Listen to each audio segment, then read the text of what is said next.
La Santa Retro és un film històric que narra fets de la Festa Major de Mataró.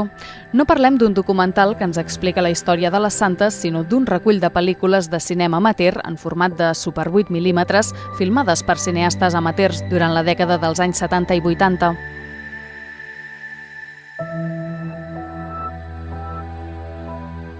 L'Andreu Roig, productor i realitzador del film, després de rebre un llegat familiar amb un important arxiu fílmic vinculat a Mataró, va decidir posar-lo a l'abast de tothom mitjançant el canal de YouTube Mataró Retro.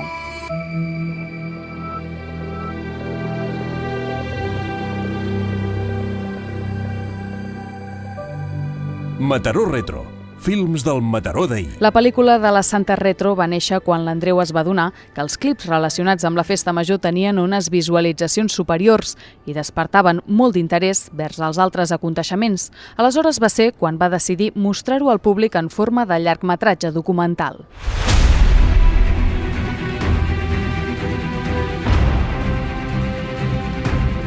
Les Santes Retro. El 21 de juliol al Cinema Foment. El primer pas va ser digitalitzar de forma professional totes les pel·lícules. Parlem de cintes de cinema de 8 mm. Cada imatge o fotograma té unes dimensions de 8 mm d'alçada per 8 mm d'amplada, però una vegada escanejades digitalment ofereixen una qualitat sorprenent. L'empresa encarregada d'aquest procés ha estat 0i1, dotada d'escàners digitals en alta definició i 4K, va realitzar tot el procés de captació fotograma a fotograma, convertint un diminut frame de cinema Super 8 a un potent arxiu digital en alta definició.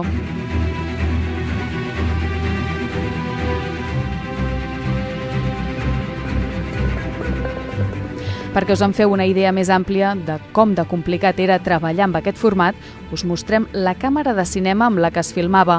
Les cintes no tenien una durada superior als 3 minuts i cada carret tenia un cost aproximat de 6 euros.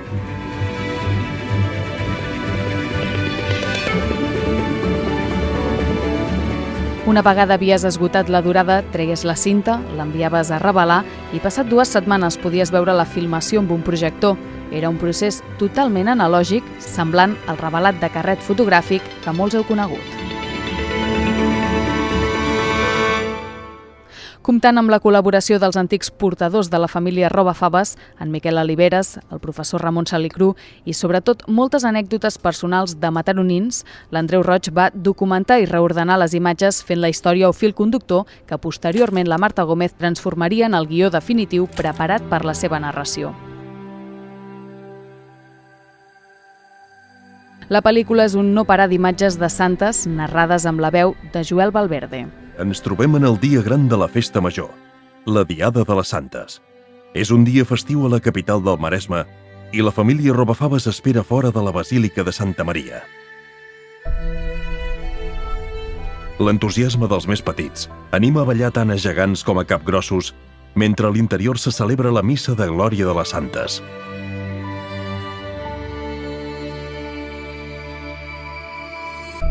Són imatges d'en Matías Paloma, autor d'aquesta filmació. I per mantenir viva la memòria dels seus autors, ells mateixos o els seus descendents, ens presenten i expliquen com varen realitzar les filmacions. Jo, com era més jove, tot plegat, la il·lusió sempre era de sortir a fer les festes de Mataró. El meu tiet no tenia fills i li feia molta il·lusió filmar a tots els nebots durant la Festa Major de Mataró.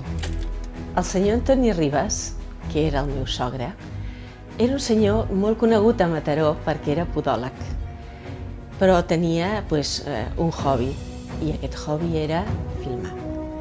Vaig carregar la màquina i el primer dia me'n vaig anar a veure què podia gravar. I bé, tot el que es veu aquí, més o menys, el que eren les santes d'aquella època, és el que més em va convèncer, no? Mirant el programa de santes. La tarda del 26 de juliol del 1979 va tenir lloc una cercavila molt especial. Començant el recorregut des de la casa pairal de les Esmandies a Pere Mas, es donava a conèixer un nou gegant de la ciutat i del veïnat, en Lucius Marcius. La banda sonora és una aportació sense ànim de lucre dels Grallers de l'Enxaneta.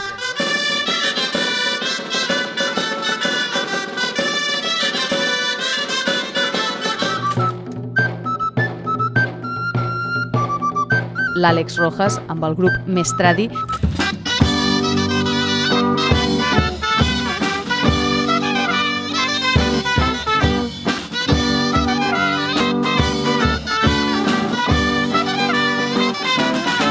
I el compositor de marxes militars Víctor García Ríos.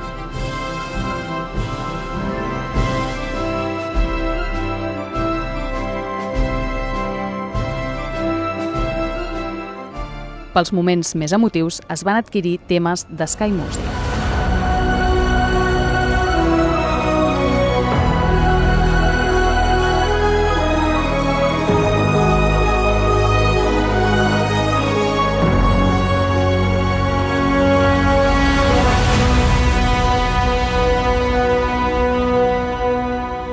Amb el conegut cartell creat per Laura Llobet, el film es va estrenar al Cinema Foment el dijous 21 de juliol del 2016, omplint la sala en 2 úniques projeccions.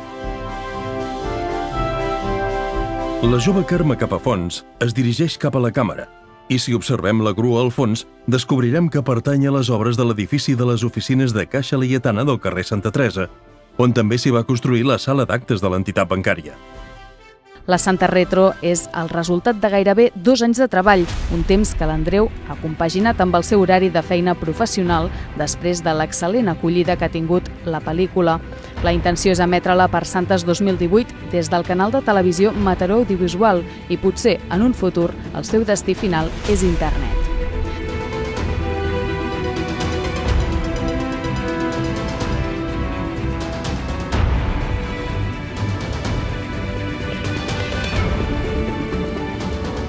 La recerca de noves imatges no s'atura i qui sap si d'aquí un temps l'Andreu Roig ens sorprendrà amb una altra aventura anomenada Les Santes Retro.